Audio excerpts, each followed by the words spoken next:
ஒரு நல்ல ஆளுமை மிக்க ஒருத்தவரை சூஸ் பண்ணிக்கிட்டு அவங்கள பத்தி கான்ட்ரவர்ஷியலா ஏதாவது பேசி விட்டோம் அப்படின்னோம்னா நமக்கு லைக்ஸும் வியூஸும் அதிகமாகும் அப்படிங்கிறதுக்கான ஒரு ஸ்டண்டா தான், சீப் ஸ்டண்டா தான் இதை பாக்குற மாதிரி இருக்கு. இப்ப தலைவர் அன்பே சிவத்துல ஒரு நல்ல டைலாக் ஒண்ணு சொல்லியிருப்பாரு, உங்க பொழப்புல வந்து நான் மண்ணள்ளி போட மாட்டேன், பொழைச்சு போங்க அப்படின்னு சொல்லியிருப்பாரு. அது மாதிரி இதெல்லாம் தட்டி போக வேண்டியதானே ஒழிஞ்சு ஒரே ஒரு ராஜ்யசபா சீட்டுக்காக கட்சியை அடமானம் வச்சுட்டாரு அப்படின்னு சொல்றாங்க. அரசியலுக்கெல்லாம் வர்றதுக்கு முன்னாடியே பாபரி மஸ்ஜித் இடிப்பு நடந்தப்போ நேரடியா அப்போ இருக்கக்கூடிய பிரதமர்கிட்ட வந்து பாம்பேல கலவரம் நடந்துகிட்டு இருக்கு, நீங்க என்ன பண்ணிக்கிட்டு இருக்கீங்க பிரைம் மினிஸ்டர் என்று கேட்க முடிஞ்ச அளவுக்கு தைரியத்தோட இருந்தவர்.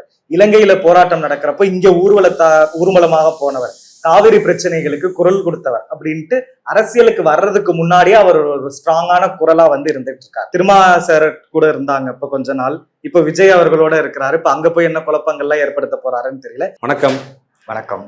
இப்ப நேத்துல இருந்து நம்ம சோசியல் மீடியால பார்த்தோம் அப்படின்னா ராம்குமார் அப்படிங்கிற ஒரு ஸ்டாண்டப் காமெடியன் கமல் சார் பத்தி சில கமெண்ட்ஸ் வந்து பாஸ் பண்ணி ஒரு ஷோல பேசியிருக்காரு. நிறைய கமல் ஃபேன்ஸ் வந்து இதுக்கு ரியாக்ட் பண்ணிட்டு இருக்காங்க, நீங்களும் பார்த்துருப்பீங்க. உங்களோட ஒப்பீனியன் என்ன? ஸ்டாண்டப் காமெடி அப்படிங்கிறது ஒரு ஆர்ட்டுங்க. ஆர்ட் வந்து ரசிக்கக்கூடிய ஆட்கள் தான் நம்ம எல்லாருமே. ஆனா அது எப்படி இருக்கணும் ரசிக்கிறதுக்கு அப்படின்னு பாத்தீங்கன்னா, நம்ம சப்ஜெக்டா வச்சு பேசுறோம் இல்லைங்களா, அவங்கள அதை பார்த்தா கூட அவங்களுக்கு வந்து அதை ரசிக்கிற மாதிரி இருக்கணும். அப்படிப்பட்ட ஸ்டாண்டப் காமெடி தான் நம்ம இது பண்ணணும். ஏன்னா இப்போ ரீசெண்ட் டைம்ஸ்ல பார்த்தோம்னா இது ஒரு பேட்டர்னாவே ஃபாலோ ஆயிட்டு இருக்கு. ஒரு நல்ல ஆளுமை மிக்க ஒருத்தவரை சூஸ் பண்ணிக்கிட்டு அவங்கள பத்தி கான்ட்ரவர்ஷியலா ஏதாவது பேசி விட்டோம் அப்படின்னோம்னா நமக்கு லைக்ஸும் வியூஸும் அதிகமாகும் அப்படிங்கிறதுக்கான ஒரு ஸ்டண்டா தான், சீப் ஸ்டண்டா தான் இதை பாக்குற மாதிரி இருக்கு.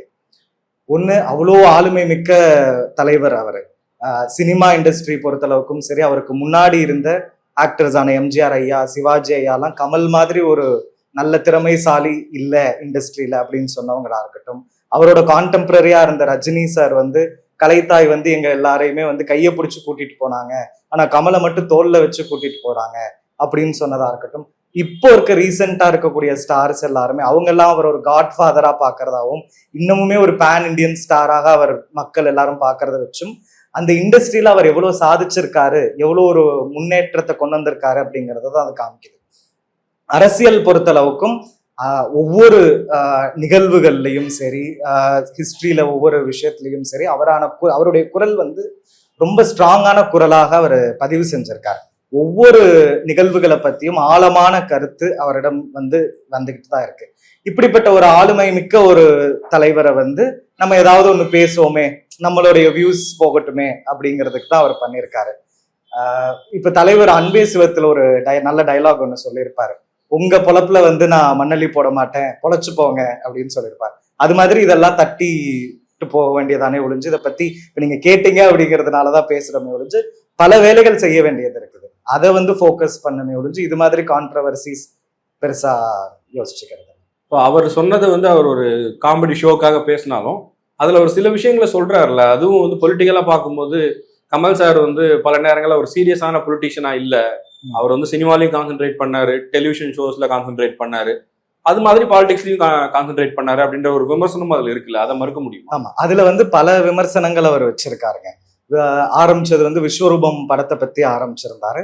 One of the very important films of the டிகேடா கூட அது இருந்திருக்கு. காரணம் என்ன அப்படின்னு பாத்தீங்கன்னா, எனக்கு அதுல பர்சனலா தோணுது ரெண்டு விஷயங்கள்.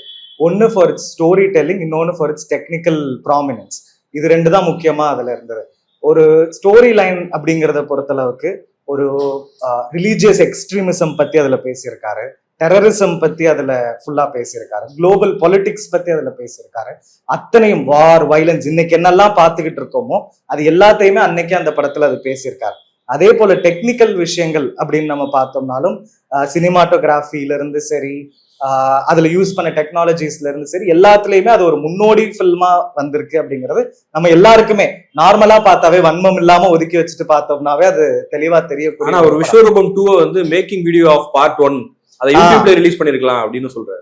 அதுதான் சொல்றேன். சோ அதனால அவர் தலைவர் பொறுத்தளவுக்கு அவர் பல விஷயங்கள்ல ரொம்ப முன்னோடியா இருந்திருக்காரு, பல விஷயங்கள் வந்து முன்னெடுத்து சென்றுட்டு இருக்காரு இண்டஸ்ட்ரியில. அது எல்லாருக்குமே தெரிஞ்ச விஷயம்தான். சில பேர் இது மாதிரி அவங்களுடைய, அதான் சொன்னேனே, அவங்களுடைய வியூஸுக்காகவும் அவங்களுடைய அக்கௌண்ட் சேல்ஸுக்காகவும் அவங்க வந்து இதெல்லாம் பேசுறாங்களே ஒழிஞ்சு அதை தாண்டி இது ஒரு பெரிய விஷயமா நான் பார்க்கல. இப்ப இன்னொன்னு சொல்றாரு, எம்என்எம்ல இருந்து விலகி போனவங்க எல்லாம் டிஎம்கேல போய் சேர்ந்தாங்க.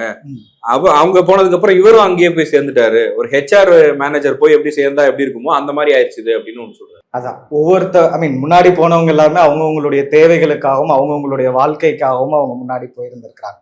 நம்ம மக்கள் நீதி மையமா தலைவர் அந்த கூட்டணிக்கு போனதுக்கான, இந்தியா கூட்டணிக்காக போனதுக்கான முக்கியமான காரணம் 2024 3வது முறையாக பாரதிய ஜனதா கட்சி ஆட்சிக்கு வரக்கூடாது அப்படிங்கிற அதுல இருக்கக்கூடிய கான்ஸ் எல்லாத்தையுமே தெரிஞ்சுக்கிட்டு தான் தலைவர் அந்த கூட்டணிக்கு போனாங்க.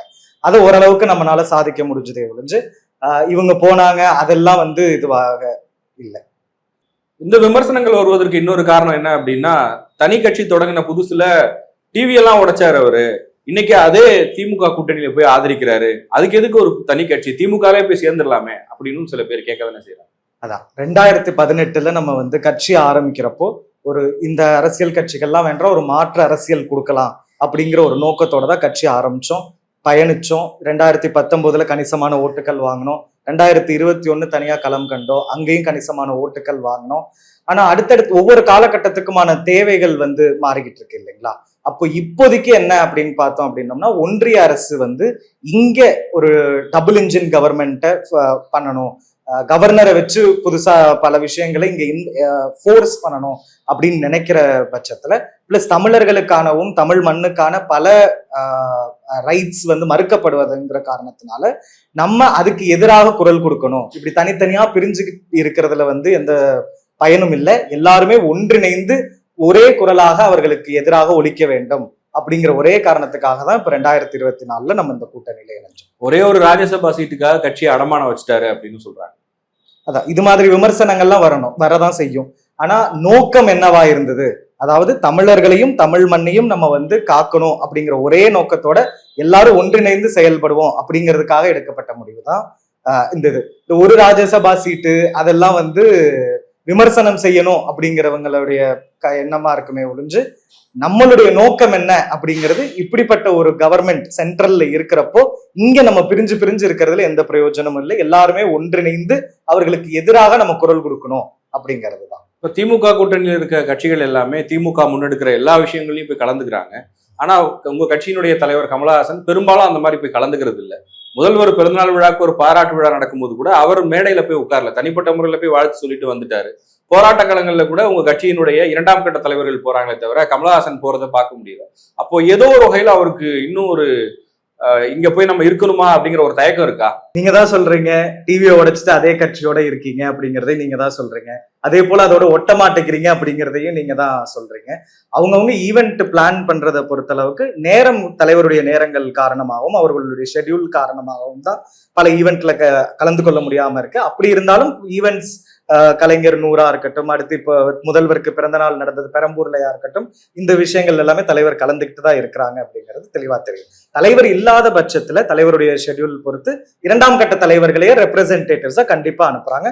ஒவ்வொரு மீட்டிங்க்கு எல்லாருமே கலந்துக்கிட்டு தான் இருக்காங்க. கமலஹாசனை பொறுத்த வரைக்கும் அவருக்கு அரசியல் என்பது எப்பவுமே பிரியாரிட்டியா இருந்தது இல்ல, 2ஆம் பட்சமா தான் இருந்திருக்கு. அவருடைய அவர் சினிமா சார்ந்த வேலைகளுக்கு தான் முக்கியத்துவம் கொடுப்பாரு அப்படிங்கிறது இதன் மூலமா நிறுவனம் ஆகுது. இதன் மூலமா நிறுவனம் ஆகுதுன்னு எப்படி சொல்றீங்கிறது எனக்கு தெரியல. ஏன்னா அரசியல் கட்சி சார்பாக ஒவ்வொரு மீட்டிங்ஸ் எங்களுக்கு நடக்கிறதும், எங்களுடைய டிரெக்ஷன்ஸ் அவர் கொடுக்கறதும் சரி, ஒவ்வொரு நாளும் அவர் அறிக்கைகள் இங்கிருந்து ப்ரிப்பேர் பண்றதும் சரி, ட்வீட்டுகள் போடுறதும் சரி, டெய்லி ஆப்ரேஷன்ஸ் இங்க நடந்துகிட்டு தான் இருக்கு. Internally we are strengthening the party. ஏன்னா இப்போ ஒரு எலெக்ஷன் முடிஞ்சிருச்சு, இப்போ அடுத்த எலெக்ஷன் வரப்போகுது, 2026 வரப்போகுது. அதுக்கு எப்படி நம்ம ப்ரிப்பேர்டா இருக்கும், பூத் கமிட்டி எப்படி போட்டுக்கிட்டு இருக்கோம் அப்படிங்கறத எல்லாத்துக்குமான டிரெக்ஷன்ஸை தலைவர் கண்டிப்பா கொடுத்துக்கிட்டே தான் இருக்கிறாங்க நமக்கு. அதை நோக்கி நம்ம போய்கிட்டு இருக்கோமே ஒழிஞ்சு எக்ஸ்ட்ராவேகண்டா இதை பண்ணணும் அப்படி பண்ணணும் அப்படிங்கிறது இப்போதைக்கு. 2024 நாடாளுமன்ற தேர்தலுக்கு பிறகு நம்ம ஏறத்தாழ ஒரு வருஷம் ஒரு 3-4 மாசம் ஆயிடுச்சு. இந்த காலகட்டத்துல மக்கள் பிரச்சனைகளுக்காக மக்கள் நீதி மையம் தனித்து ஒரு போராட்டம் நடந்துச்சுன்னு நீங்க சொல்ல முடியுமா?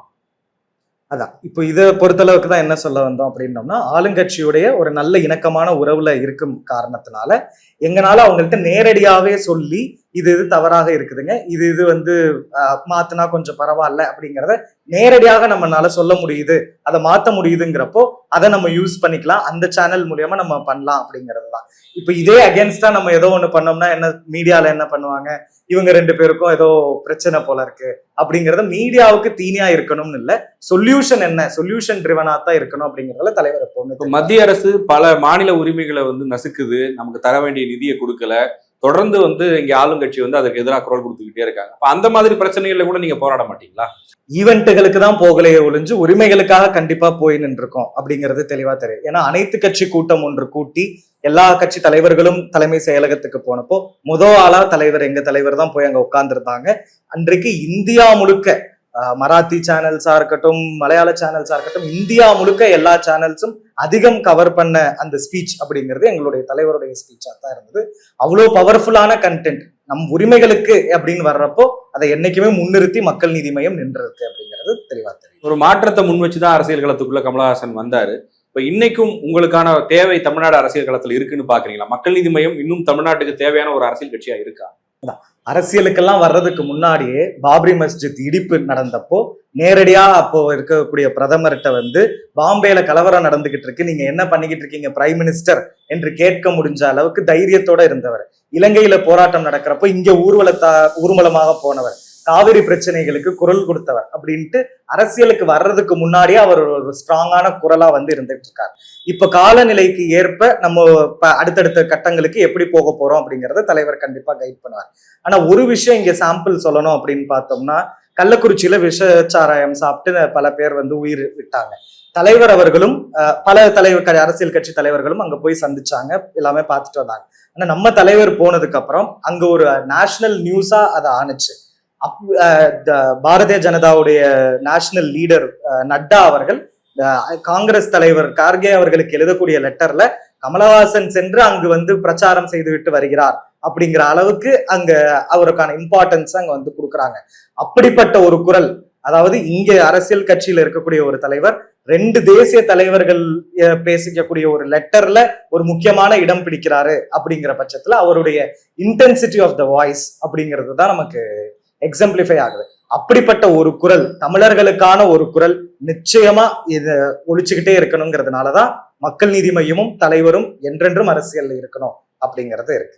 பொதுவான விமர்சனங்கள் வெளியில இந்த மாதிரி அவங்க கட்சியே இல்ல, இவங்க என்ன அரசியல் பண்றாங்க அப்படின்லாம் கேட்கறது ஒரு பக்கம்னா, இப்போ இன்னொரு கட்சியை சேர்ந்த ஆதவ் அர்ஜுனா அவங்க கட்சியோட மீட்டிங்ல பேசும்போது கூட அந்த கட்சி இப்ப இல்ல, அதை விட்டுருங்க அப்படிங்கிற மாதிரி ரொம்ப அசால்ட்டா ஒரு விஷயத்த சொல்லிட்டு போறாரு. அப்ப எந்த அளவுக்கு உங்களுடைய இடத்த வந்து இன்னைக்கு மற்ற இடத்துல நீங்க வச்சிருக்கீங்க அப்படிங்கிறது இருக்குல்ல? அதான் ஒன்று, நாங்க என்னென்ன செஞ்சுக்கிட்டு இருக்கோம், நாங்க எவ்வளவு ஸ்ட்ராங்கா இருக்கோம் அப்படிங்கிறது எங்களுக்கு தான் தெரியும் அப்படிங்கிற ஒரு காரணத்தினாலையும், அதே போல ஆதவ் அர்ஜுனா வந்து அதான் ஒரு இடத்துல நிலையா நின்று அவர் ஏதாவது பேசினாருன்னா நம்ம அதுக்கான பதில் சொல்ல முடியும்.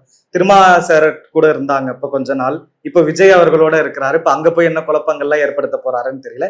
எங்க கட்சி எவ்வளவு ஸ்ட்ராங்கா இருக்கு, நாங்க எவ்வளவு பலத்தோட இருக்கோம் அப்படிங்கிறது எங்களுக்கு தெளிவா தெரியும். அவர் போட்ட அத்தனை ஸ்டாட்டிஸ்டிக்ஸ்லயே பல தவறுகள் இருந்தது, அதெல்லாம் கரெக்ட் பண்ணி அடுத்த தடவை பேசினாருன்னா பரவாயில்ல.